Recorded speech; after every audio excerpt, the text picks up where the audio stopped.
we'll work right through it. Okay, we are in the latter part of 1 Kings chapter 8, and we just about got completely to the close of the speech that Solomon has given after his prayer. We left off verse 60, verse 61 of 1 Kings chapter 8. I think we read through those. We didn't really discuss those two verses that much, so we'll go ahead and discuss those just a little bit as we get moving into our study. But remember, he has stood before the people. He has gave some sort of a speech directly after the ark was placed within the temple. And then he has this long prayer that is before all the people standing or kneeling before all the nation, praying to God. And as soon as he is done with that prayer, he then turns and he begins to address the people yet again. And we're at the end of that speech he gives after his prayer. One of the things I thought about, and this was actually after our class last week, if it were the case that somebody had no knowledge of God except for what they heard in your prayer or in your daily communication, how much would they know about God? There's a lot that's said about God and his relationship with his people in that prayer that we had finished here recently. I mean, it describes the very nature of God and his providing forgiveness for them, and the temple being this place where it was, they're praying toward that temple and God would hear it. He's in heaven. All of these things that are known about God through this prayer of Solomon and all the scenarios that he lays out. And I just wonder, as it pertains to our own prayer life, and say when we pray, Preston and I, when we go up to the Mill Center, we'll pray there at the Mill Center. And I thought about it even the other day, Tuesday, when I was up there, not long after my prayer, and I was even considering the things that I said. How well would people know God based on just how you pray or how you speak about God in your daily communication with people? Would they know a lot? It's hard to say, right? Do you think they would even have a knowledge of what the gospel pertained and what Christ has done for us just by hearing your prayer?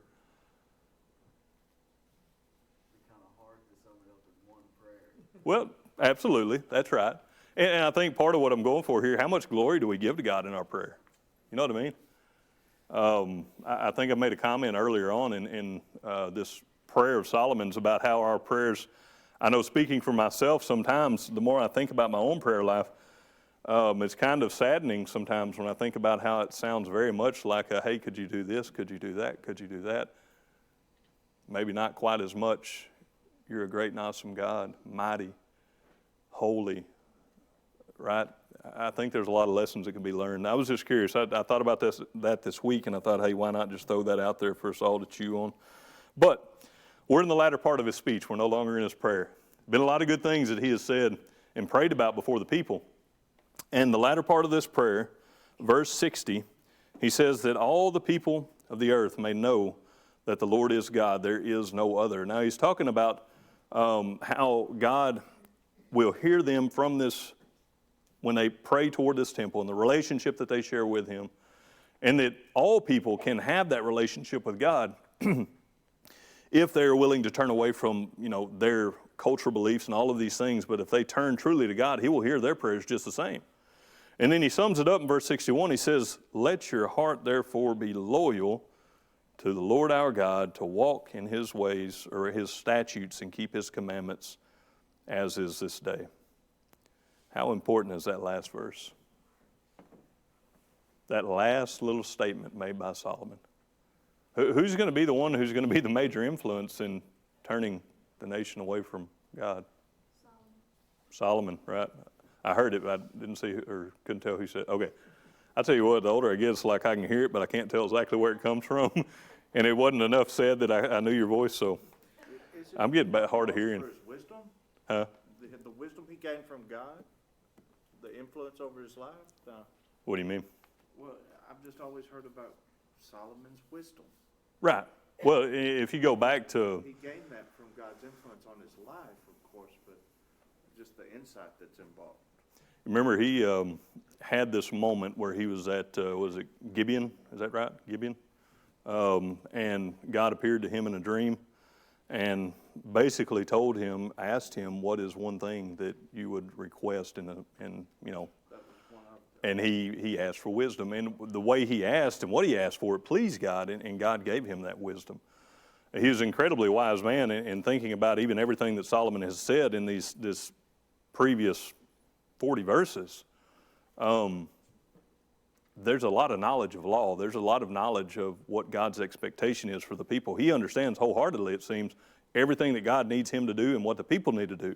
And he's reminding them right here at the end, look, we need to make sure that our hearts are loyal to the Lord our God, because if they're not, problems are going to come. Right? All right, let's move on into verse 62. Any thoughts, questions before we do? All right. Verse 62, temple dedication. If someone will, read verse 62 through verse 66 for us, please.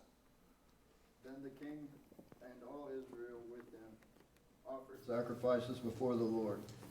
And Solomon offered a sacrifice of peace offerings, which he offered to the Lord, 22,000 bulls and 120,000 sheep. So the king and all the children of Israel dedicated the house of the Lord. On the same day, the king consecrated the middle of the court that was in front of the house of the Lord. For there he offered burnt offerings, grain offerings, and the fat of the peace offerings, because the bronze altar that was before the Lord was too small to receive the burnt offerings, the grain offerings, and the fat of the peace offerings.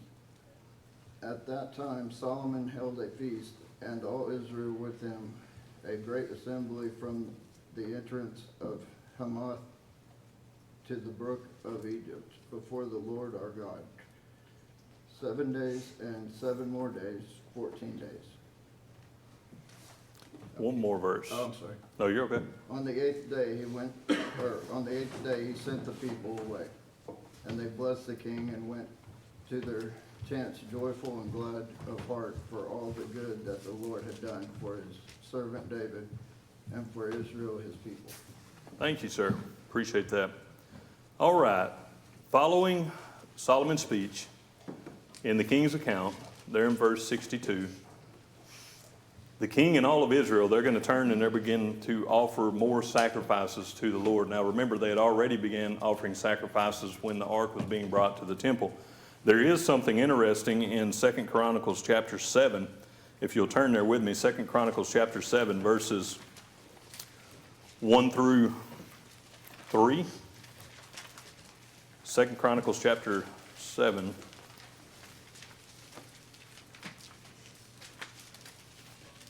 Verses 1 through 3. I'll go ahead and read that.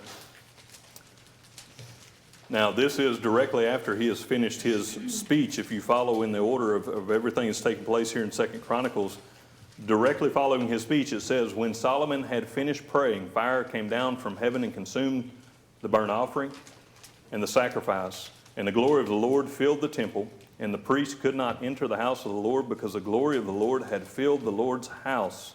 When all the children of Israel saw how fire came down and the glory of the Lord on the temple, they bowed their faces to the ground on the pavement and worshiped and praised the Lord. Well, in the king's account, we don't necessarily get that bit of detail, but collectively, if we take from the kings as well as the chronicles, remember, going back into Kings, even when they brought the Ark of the Covenant into the temple, we had this moment where the glory of the Lord filled the temple and the priests had to remove themselves from the temple because they could not see. Well, if you add into what we've seen in Kings, after Solomon's speech, after the prayer, all of these things, you have this instance where this fire comes down from heaven, and the people seeing this, amazed at this fire coming from the heavens and consuming the sacrifice, and all the people bow down to the ground, their face to the pavement, and they're glorifying God. Now, back to 1 Kings. It's not in the Kings, but collectively, these are all the things that took place. So, the people then, verse 62 in 1 Kings chapter 8, then the king and all of Israel with him offered sacrifices before the Lord. And Solomon offered a sacrifice of peace offering which he offered to the Lord, 22,000 bulls, 120,000 sheep. So the king and all the children of Israel dedicated the house of the Lord. I think it's important to note that it's not just Solomon here, it's Solomon and all the people, because this is a whole lot of sacrifices. Now, here's a question. At what point do these sacrifices become to where you would say innumerable? Now, if you remember, if you look back, go back to 1 Kings chapter 8. 1 Kings chapter 8 and verse 5. Now, this is when the ark was being brought into the temple. This is before all this takes place, right? And they're offering up so many sacrifices, it says in verse 5. Also, King Solomon and all the congregation of Israel who were assembled with him were with him before the ark, sacrificing sheep and oxen that could not be counted or numbered for multitude. I don't know about you. I don't know what point it's like, okay, well, this is just too many to count anymore. I guess the number is something over the 120,000 that are offered in verse 63, right? So the number's big. I don't know exactly how many they offered before, but look at the numbers that we now have in verse 63. You have 22,000 bulls and 120,000 sheep. Now, this is all of Israel coming together, collectively offering up these sacrifices, but man alive, we're talking about some serious work to make all this happen. Mm-hmm. Oh, thank you. I have such a wonderful wife. Talk about a raspy throat, and she brings me some water. Thank you.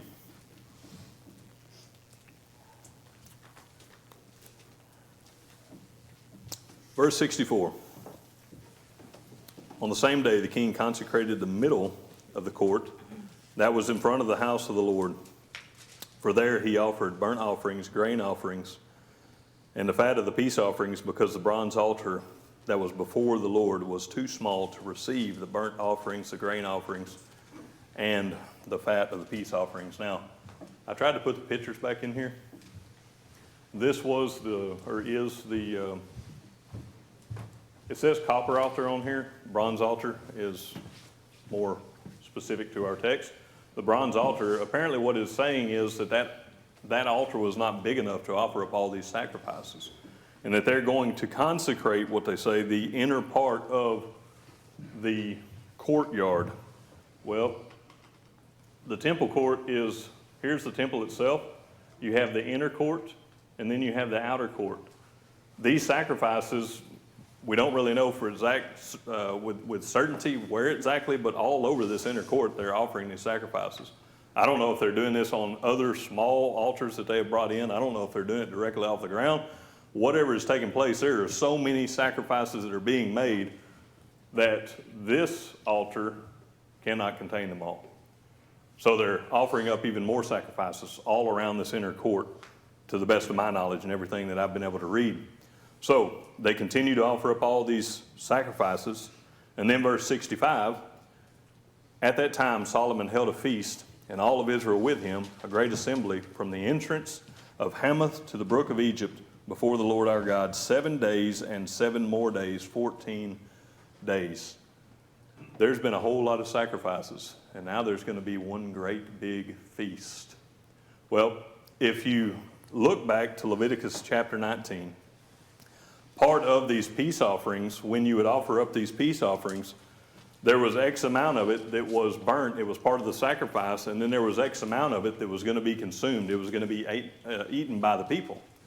They would eat that meat that was left over. Well, it states there in Leviticus that on the first day after, you would eat that. On the second day after, you would continue to eat it. On the third day, anything that was left over had to be burnt. Couldn't be eaten after that. It was considered an abomination if you eat it after that. Well, you have all of these sacrifices being offered. Now you have this feast that's going to take place. Great big, one of the biggest in record, maybe barbecues that you can find in the Old Testament. I don't know. There's a whole lot of cooked, sheep and bull here. So the offerings are going up. They're going to have this great big feast.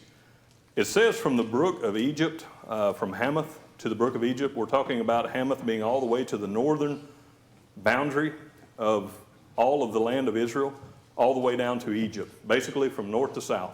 Everybody of Israel from those boundaries are here. They're gathered together and taking part in these feasts. Now, when you get to that statement at the end of verse 65, where it says 7 days and 7 more days, 14 days, and on the 8th day he sent the people away, and they blessed the king and went to their tents joyful, glad of heart for all the good that the Lord had done for his servant David and for Israel, his people. When you first look at that and you say, okay, 7 days and 7 days, 14 days, and on the 8th day, it's like, okay, wait a minute, what are we talking about here, right? All right, turn over to 2 Chronicles chapter 7, and we get a little bit better description. 2 Chronicles chapter 7. If someone will, read us verse 7 through 10.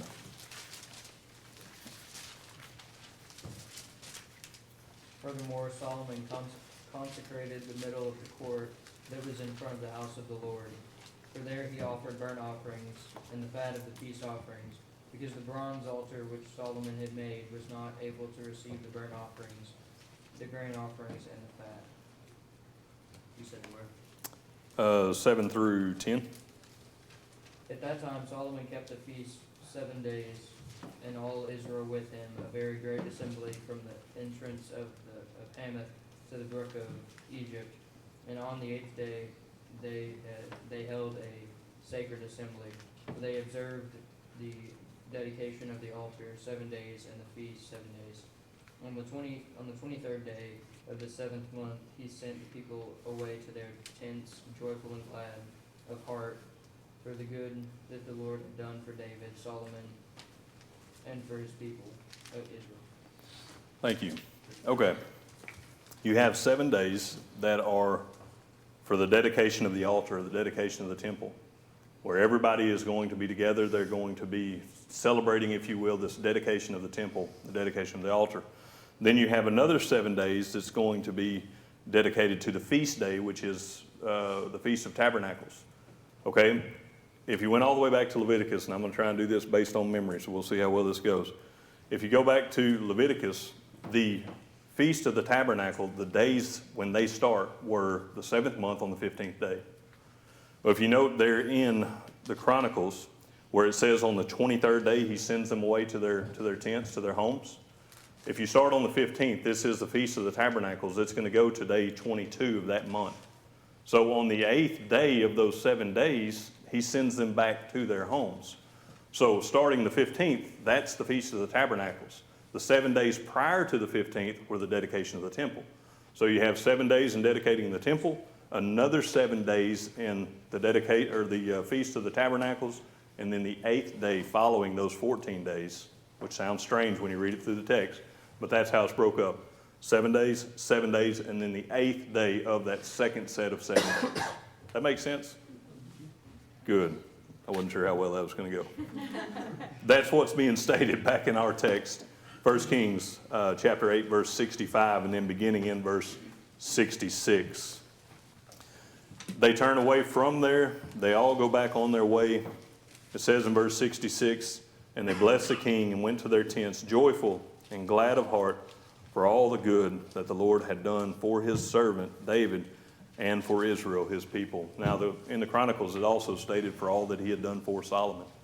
Seems like everybody is just happy, they're excited, they're joyful for everything that the Lord has done. You tie that even back to the statement that was made in verse 56, that there has not failed one word of all his good promises. Everything that the Lord said he was going to do has been established. Everything has been fulfilled that he has promised them, and his promises continue to be fulfilled. And they're grateful, they're joyful. Things are going really, really good. Too often when things are going really good, what happens? Things start going bad. Trouble, right? Trouble. We're fixing to get into this next section, and this is a little bit of a divine reminder in chapter 9. Any questions before we move into chapter 9? Nope? All right. If someone will read verses 1 through 3 of chapter 9. And it came to pass, when Solomon had finished building the house of the Lord, and the king's house, and all Solomon's desire which he wanted to do, that the Lord appeared to Solomon the second time, as he had appeared to him at Gibeon. And the Lord said to him, I have heard your prayer and your supplication that you have made before me. I have consecrated this house which you have built to put my name there forever, and my eyes and my heart will be there perpetually. Thanks, sir.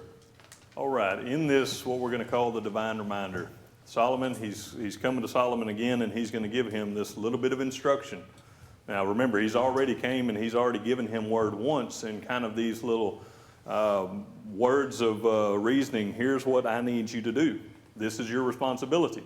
Well, he comes in and he reminds him that he is faithful on his part. Those first 3 verses, he's saying, look, you've been praying. Will God turn his ear toward this temple? Will he hear us? Will he continue to hear us? He says, yes, I'm here. I'm hearing you. I will always have my eyes and my ears toward this temple as long as you do what you are supposed to do. The plan that goes all the way back to David, he talks about coming up in verses 4 and following, everything that he has said he's going to do. He's doing his part. Now, God's just. He's faithful. What's he expect from us? Faithfulness, obedience, right? There's the stipulation that we continue to do what he wants us to do. We know for a fact he's going to uphold his part, but then it falls in our court, to continue to do what he wants us to do. So he's reminding him, yes, my heart will be there perpetually. And then the requirement of faithfulness. If someone will read verse 4 through 5. Now if you walk before me as our God, 7 days and 7 more days, 14 days. On the 8th day, Chapter 9, verse 4.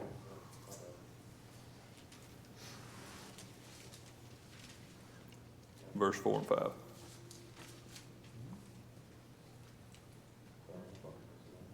You're good.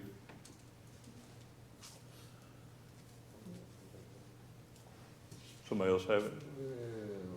Now if you walk before me, as your father David walked, in integrity of heart and in uprightness, to do according to all that I have commanded you, and if you keep my statutes and my judgments, then I will establish the throne of your kingdom over Israel forever, as I promised David your father, saying, you shall not fail to have a man on the throne of Israel. Thank you, Aaron. We're having technical difficulties up here. It happens to me all the time, continually. I'm learning the electronics, but it still happens. Okay, so I hear you, Solomon. You're praying toward me. I hear your prayers. Right? Everything that you've been praying, the prayer that we just studied about for 2-3 weeks, he says, I hear your prayer. Now, here's what I need you to do for me. Here's the expectation of your faithfulness coming back toward God. He says, now, if you walk before me as your father David walked in integrity of heart and uprightness. Think about the differences that we see between David and Solomon. Now, right now, we're in the better parts of Solomon's reign, but we're soon going to get to the worst parts. What do you think is being suggested here as far as walking in integrity and uprightness that he's looking for, qualities that David had that maybe Solomon doesn't? Well, I think it's important to note that it's not looking at perfection. Mm-hmm. You know, it's pointing more towards what are you going to do whenever you realize you've messed up. Mm-hmm. And that's a key ingredient, especially one that Solomon seems to know well. You know, Preston was talking about the fact that none are perfect and they're all going to mess up. And part of the thing here is, okay, when you do mess up and you recognize that, what are you going to do about it? Seems like Solomon has a pretty good understanding of what he needs to do if he falls short, right? He needs to turn back and needs to pray to God and he'll receive that forgiveness. What else?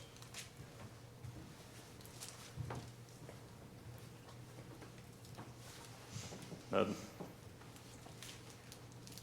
We'll go with the obvious. Walk before me as your father David, and he goes on with a list. Do according to all that I have commanded you.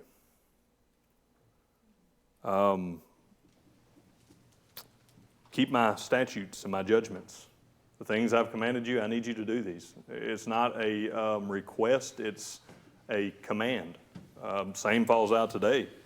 He says, then I will establish the throne of your kingdom over Israel forever, as I promised David your father, saying, you shall not fail to have a man on the throne of Israel. Now, verses 6 and following, he's going to begin to talk about the things that are going to take place if you fail to do this. Now, this is something that I thought about, and I'm just going to throw it out there and see what y'all think. Maybe it's just me way off base. Maybe there's some merit to it. I don't know. You know, Solomon has had instruction that was given to him by David. Remember, before David passed, he told Solomon, if you look back in chapter 2, verses 3 and 4, David gave Solomon reminder of what he needed to do, that he needed to walk in the ways of the Lord. Chapter 2, verse 3 and 4. All right, he says, I go the way of all the earth. Be strong, therefore, and prove yourself a man, and keep the charge of the Lord your God, to walk in his ways, to keep his statutes, his commandments, his judgments, his testimonies, as it is written in the law of Moses, that you may prosper in all that you do and whatever and wherever you turn. All right, this is instruction that David gave him. He says, here's what I need you to do. I'm fixing to go the way of all the earth. I'm fixing to pass away. Here's your responsibility to the Lord. Keep his commandments. Okay? Now, when the Lord came and spoke with Solomon the first time, he was asking him what he might do for him. And upon his humble request for wisdom to lead his people how God would see fit, he answers that and he says, yes, I will give you that wisdom. It's not long after that that he is also telling him, chapter 6,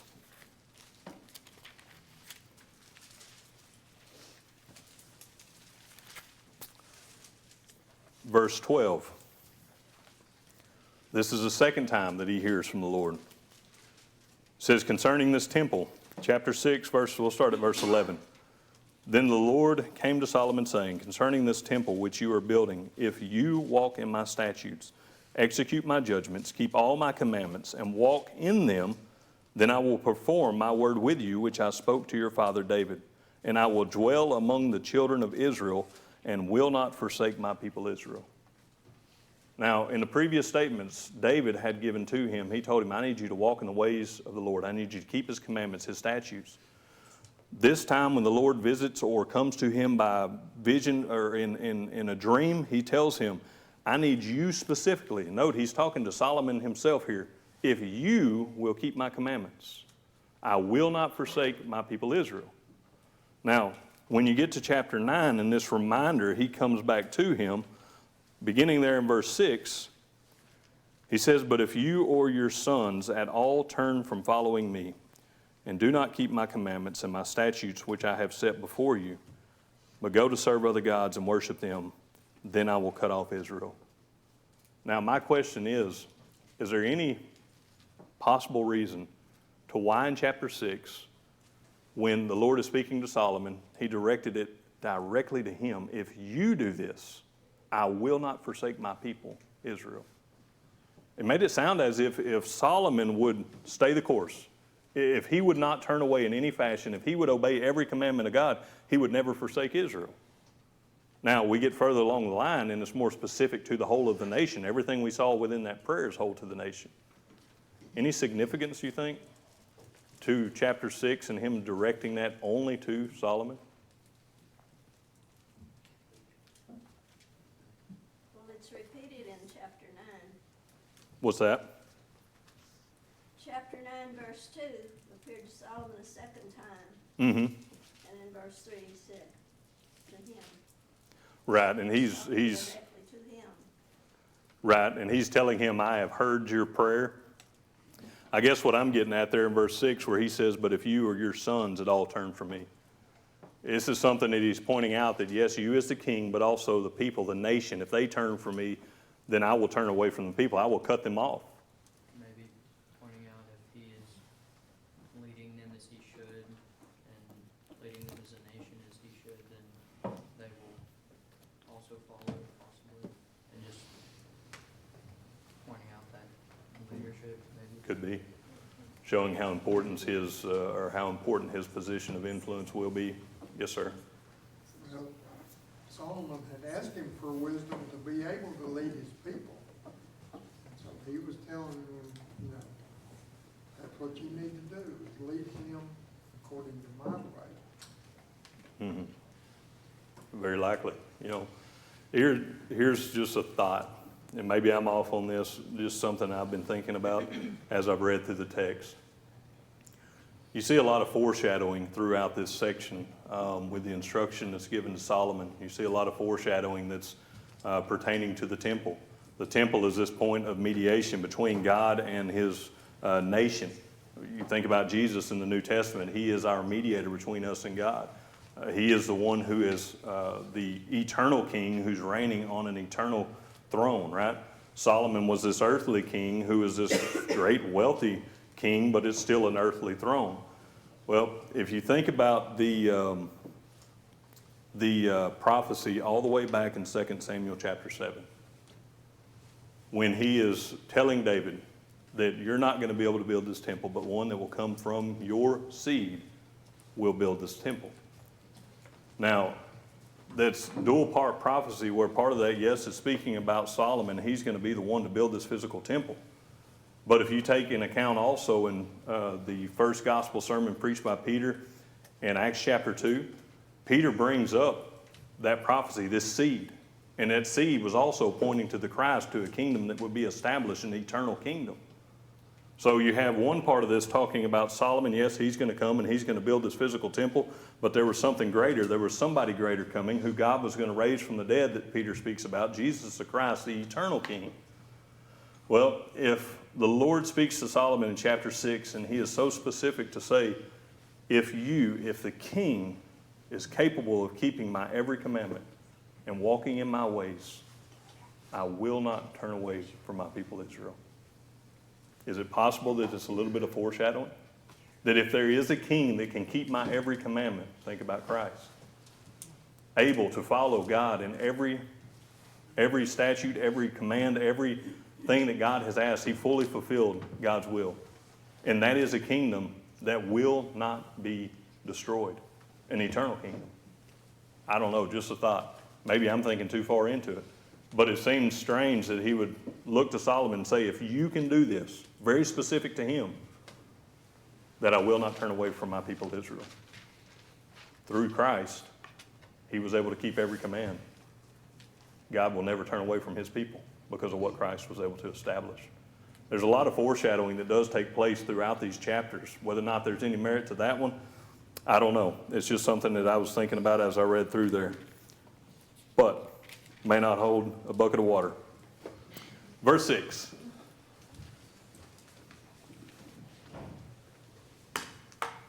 Warning for the faithless. What's going to happen if you do not keep my commands and follow in my ways? Verse 6. But if you or your sons at all turn from following me and do not keep my commandments and my statutes which I have set before you, but you serve other gods and worship them, then I will cut off Israel from the land which I have given them, and this house which I have consecrated for my name I will cast out of my sight. Israel will be a proverb and a byword among the peoples.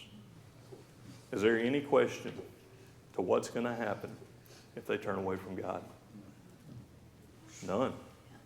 Is there any question of what's going to happen if we turn away from God?